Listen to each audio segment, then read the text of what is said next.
kan apapun yang ada di dunia ini kan punya norma, Oke, norma-norma ya, tersendiri. punya aturan. Kita harus bisa jadikan hukum sebagai tameng kita.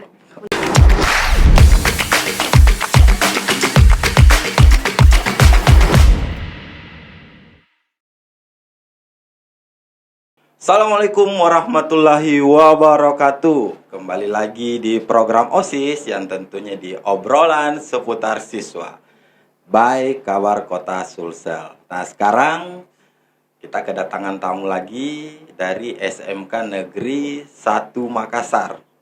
Ade Anissa. Iya, Ade betul. Anissa. Selamat datang, Dek, di Iya, Kak. podcast kita obrolan seputar siswa.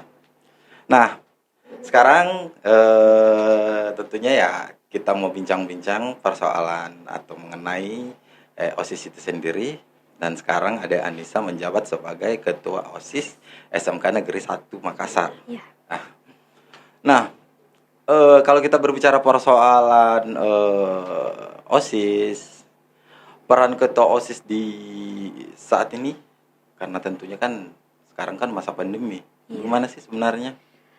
Peran ketua OSIS di masa pandemi, kita tetap jadi garda terdepan bagi kedisiplinan siswa-siswi. Oke.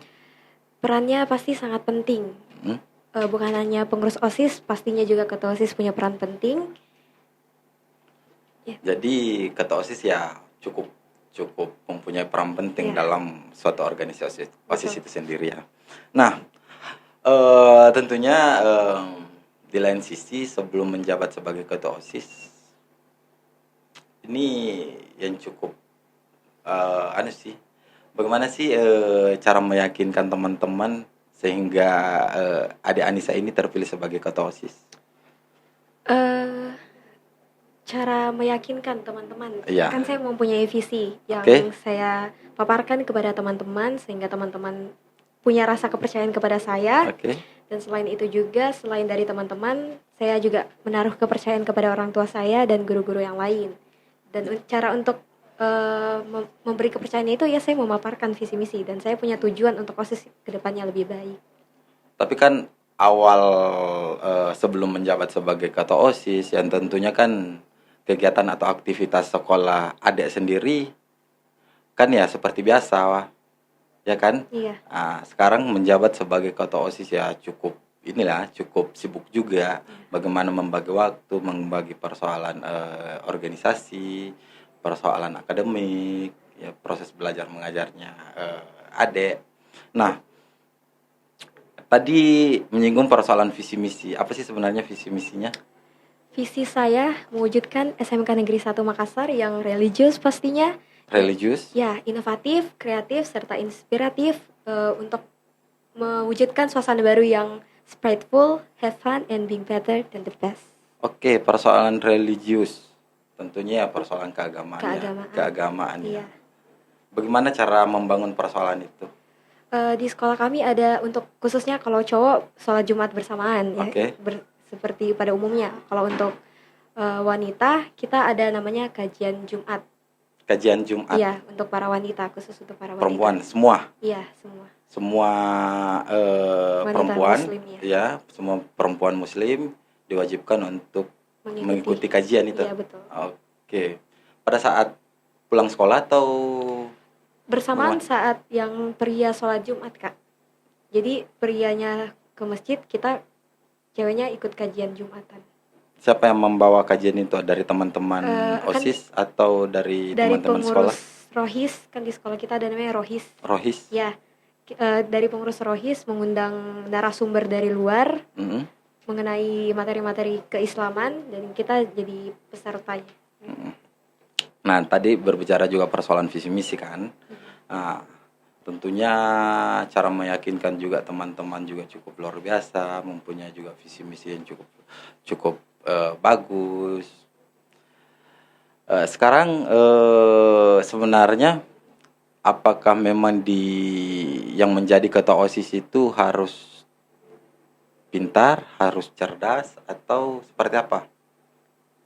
Pintar, ya pasti harus pintar. Ketua OSIS harus pintar membagi waktu, pintar melihat situasinya, apa yang harus dia lakukan saat dalam kondisi seperti ini, seperti itu. Iya. Pintar bukan hanya dalam segi materi saja ya, yang seperti saya katakan tadi. Jadi untuk menjadi ketua OSIS memang ya harus pintar, tapi bukan berpegangan dengan pintar ke arah materi. Ya, oke, artinya bukan persoalan kita harus pintar ini dulu, mata pelajaran ini dulu. Betul. Tentunya kita harus memang mempunyai jiwa kepemimpinan dan mempunyai gagasan besar untuk memajukan organisasi OSIS itu sendiri. Nah, sekarang kan sudah menjabat nih. Sudah berapa bulan? Sudah 8 bulan, Kak. Sudah 8 bulan. Ya. Jadi kemarin, tahun kemarin 2021 bulan Juni. Ya. Sekarang sudah kelas berapa? Kelas 12. Kelas 12, sudah kelas 3, berarti mau hampir lulus ya? Ya, amin. Amin ya. Nah, tanggung jawabnya seperti apa sih menjadi ketua OSIS? Tentunya pasti cukup besar ya? Iya, betul, cukup besar karena yang kita naungi bukan hanya 1-2 kepala, tapi beribuan mungkin ya, karena kita harus naungi siswa-siswi yang lain juga, jadi perannya ketua OSIS itu sangat penting dan punya tanggung jawab yang besar. Mempunyai tanggung jawab besar. Ya. Artinya ya kita harus menjalankan mana sekarang juga kan ya, tentunya waktu pada saat belum menjabat sebagai ketua OSIS ya berjalan seperti biasa, pulang jam sekian. Sekarang mungkin agak telat ya kan, kegiatan tambahan. Orang tua bagaimana merespon persoalan itu? Dimaklumi ya, karena dari awal mencalonkan jadi ketua OSIS saya sudah alhamdulillah didukung sama orang tua. Bahkan orang tua yang mensupport sekali, bilang kamu harus jadi ketua OSIS begini. Jiwa kepemimpinan yang ada di diri kamu lebih harus diasah lagi, karena memang sebagai pemimpin kan kita harus punya jiwa kepemimpinan. Cuma terutama ayah saya selalu mengingatkan saya, bilang jiwa kepemimpinan yang ada di diri kamu itu harus asah terus. Artinya di kalangan orang tua cukup disiplin juga ya? Sangat disiplin ya. Artinya ya mensupport anak-anaknya melakukan kegiatan-kegiatan positif, apalagi menjabat sebagai ketua OSIS itu kan ya feedbacknya juga cukup luar biasa. Kedepannya juga kan. Iya, betul. Nah, sekarang persoalan ketua OSIS, Ade Anissa menjabat sebagai ketua OSIS kan ya mempunyai juga hubungan secara emosional kepada pihak sekolah, pihak kepala sekolah. Ada sih perlakuan khusus? Perlakuan khusus dalam tanda kutip yang eksklusif mungkin tidak. Cuma untuk dari OSIS, buat OSIS kami sendiri tetap fasilitasnya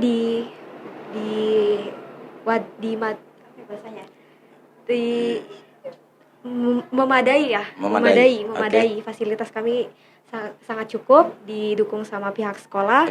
Tapi untuk saya pribadi mungkin eksklusifnya tidak banget kan. Kalau dari segi umumnya kan ketua OSIS punya sertifikat piagam ketua OSIS begitu. Itu tiap tahun memang ada dari pihak sekolah untuk ketua-ketua OSIS. Cuma kalau eksklusif sampai ke pribadinya tidak sih. Kan tentunya kan beda lah antara menjabat sebagai ketua OSIS dengan siswa-siswa pada umumnya yang memang yang mengikuti proses belajar mengajar di ruangan kelas, ya kan. Artinya ada sih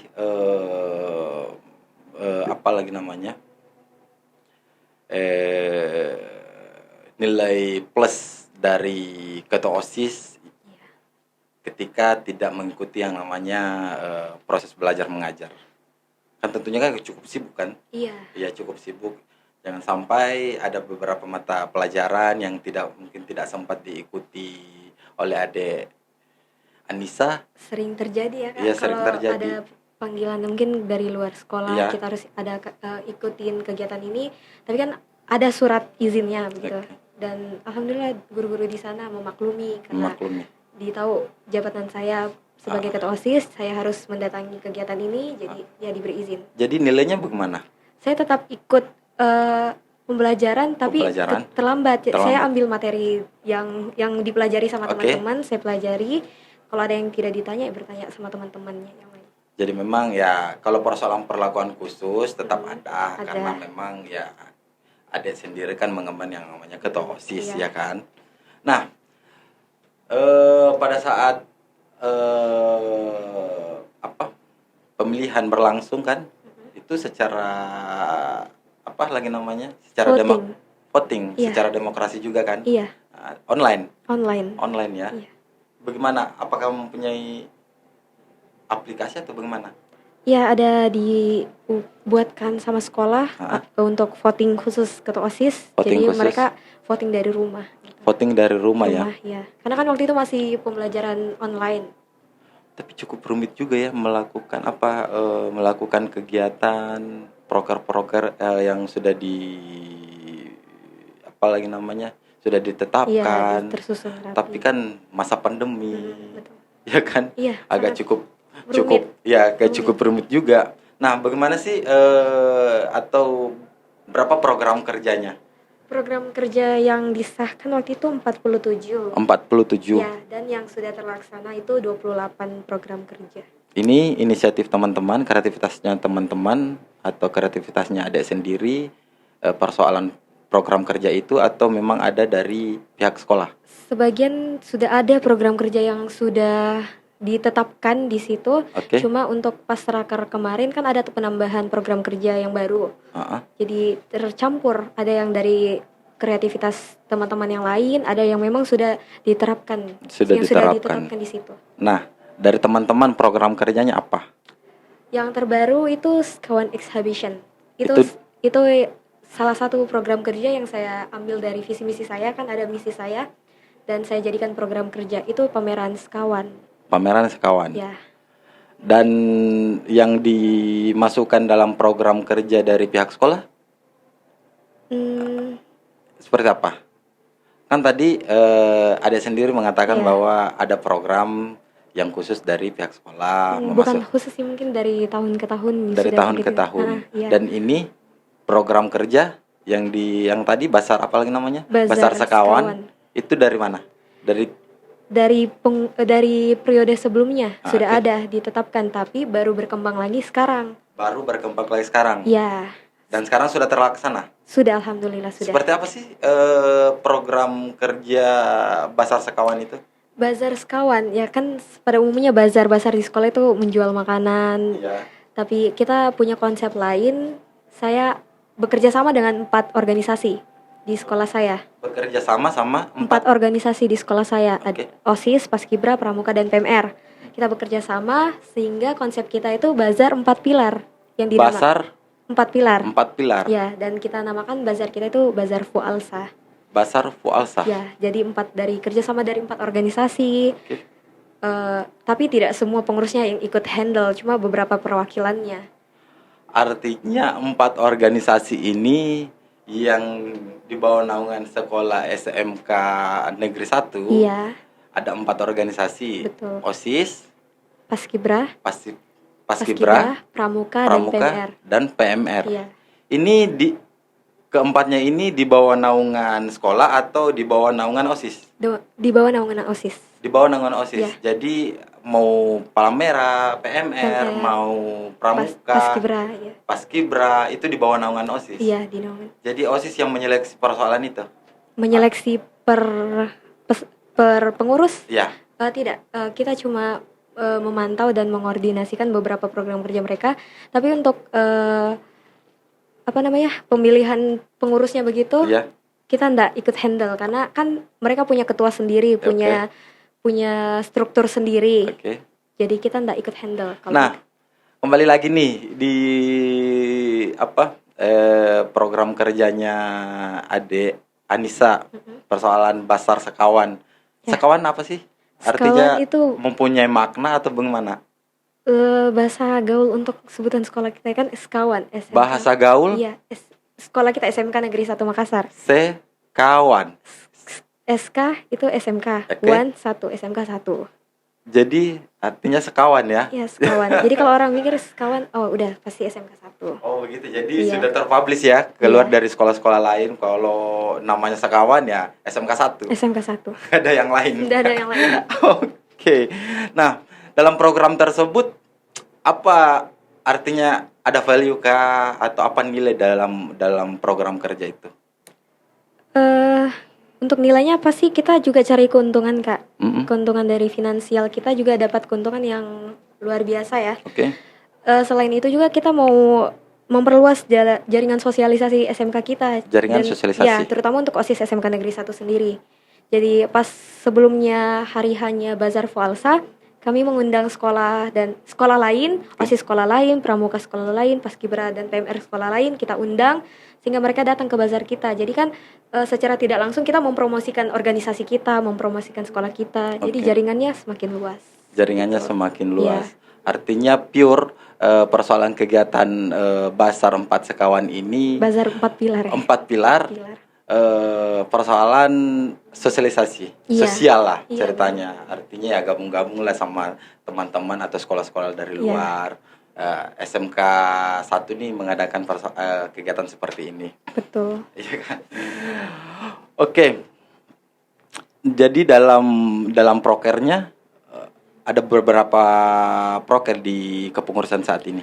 47, Kak. 47 ya. 47 sudah terlaksana semua. Belum, ada yang beberapa tidak terlaksana. Ada beberapa yang sudah terlaksana. Iya, betul. Alasannya? Pandemi ya, itu poin pertama.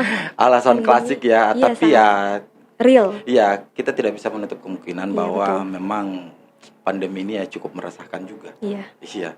Karena syukur-syukur juga sekarang sudah tatap muka 100% ya. Iya, cuma jam belajarnya dikurangin, Kak. Jam belajarnya dikurangin dari jam?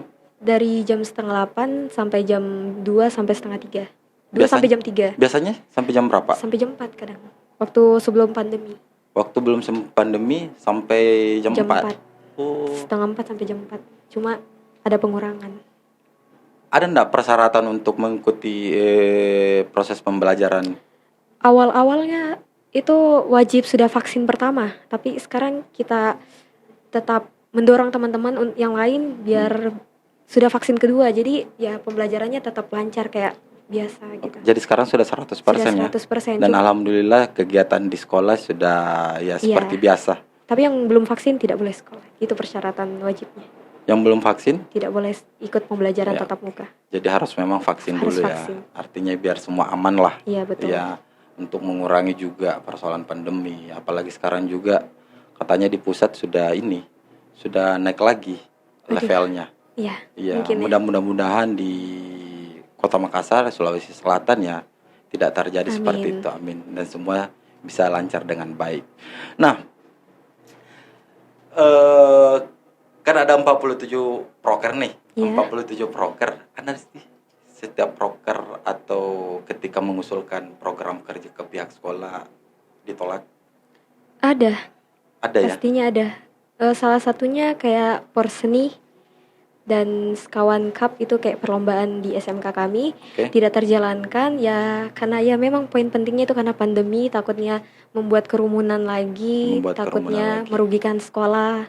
Jadi sekolah tidak memberi izin sama kita dan kita terima itu. Planning ininya ketika ditolak seperti apa? Atau memang ada kegiatan lain yang memang tidak mengundang kerumunan? Kalau kita ini kan memang program kerja yang kita buat itu memang seharusnya memang dilakukan. Cuma untuk pengurus kami sendiri lebih memprioritaskan program kerja intinya OSIS.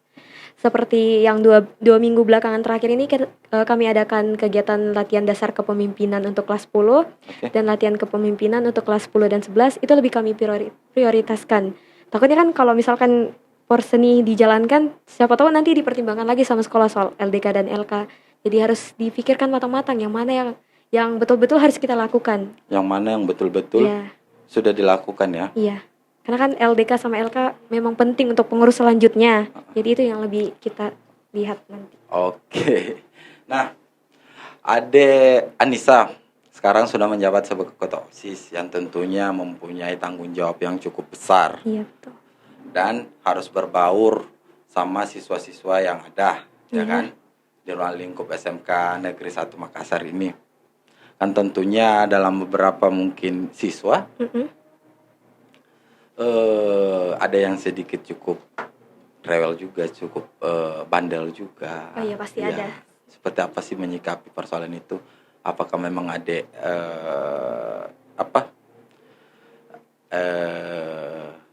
adik Anissa ini sendiri tidak begitu peduli atau memang diberikan tanggung jawab kepada pihak sekolah untuk memerhatikan teman-temannya? Kita pengurus OSIS diberi tanggung jawab untuk membantu AKC kesiswaan pastinya. Tiap pagi kita menjaga di gerbang untuk memantau kedisiplinannya. Mungkin kayak contohnya itu sepatu, rambut. Kita bantu AKC kesiswaan dalam program kerja kesiswaan. Jadi iya, kita tetap peduli, pasti peduli karena kan kita wadah untuk siswa lain. Dan ketika memang itu artinya pihak OSIS atau di kelembagaan OSIS ini tidak sanggup lagi untuk memberikan arahan kepada siswa atau teman-teman yang lain, ya tentunya ya dilimpahkan ke pihak sekolah yang lebih berwenang untuk menanggapi persoalan itu. Mungkin begitu ya? Iya betul Kak. Oke. Nah, menjadi seorang ketua OSIS ya memang ya besar sekali tanggung jawabnya. Mana lagi persoalan di rumah, mana lagi persoalan sekolah, ya kan? Iya betul. Bagaimana sih kalau persoalan OSIS, apalagi ketua OSIS itu sendiri, ketika teman-teman sudah tidak sejalan lagi nih? Oke. Kalau saya pribadi kan itu bukan masalah yang biasa lagi ya, pasti ada begitu. Saya memanggil dua pihak atau satu pihak yang bersangkutan, saya bicara secara instan gitu, apa alasannya sudah tidak ada rasa minat lagi, apa alasannya melepaskan tanggung jawabnya. Jadi memang harus betul-betul kita pahami orangnya. Bukan langsung kalau misalkan dia merasa tidak bisa lagi, kita biarkan aja dia nggak bisa, itu kan bukan, apalagi dia punya tanggung jawab yang nggak mungkin dia lempar ke pengurus lain. Jadi memang harus dibicarakan. Peran sebagai ketua OSIS harus memang di tengah, iya betul, mengambil semua saran dari teman-teman, dan memang ketika terbenturlah suatu gagasan, ya harus ada ketua OSIS yang meluruskan persoalan itu. Ya jangan sampai masalahnya utamanya ada di ketua OSISnya, jangan sampai mereka merasa gimana gitu sama ketua OSISnya. Oke. Jadi biar lurus gitu. Ya. Nah sekarang nih pesan-pesan buat teman-teman atau semua siswa yang ada di luar sana atau khususnya di Kota Makassar seperti apa? Jangan takut berlembaga atau bagaimana nih pesannya? Untuk teman-teman semua, terutama pengurus OSIS di sekolah saya, tetap semangat, tetap percaya sama diri kalian, tetap cintai diri kalian. Dan untuk pengurus selanjutnya, selamat berjuang. Dan untuk pengurus saya, selamat berjuang juga untuk demisioner. Ya, kita sama-sama berjuang di sini. Dan jangan takut untuk berorganisasi, karena berorganisasi buat kita lebih percaya diri, dan sifat kepemimpinan kita juga bakal lebih terasah. Gitu. Ada enggak pesan lagi yang mau diberikan kepada siapa? Pribadi bisa? Oke, bisa. Teruntuk sekretaris kesayangan saya, Nadira Aprila Haira, tetap semangat, apapun masalahnya bisa kita hadapi bersama. Karena yang harus dipersiapkan itu mental kita nanti. Jadi kalau ada masalah tinggal dikeluarin aja, cerita sama teman-teman yang lain. Itu aja sih Kak. Ya, jangan menyerah untuk Nadira dan teman-teman yang lain. Oke, terakhir nih, cita-citanya Adik Anissa apa sih? Pengacara. Kenapa?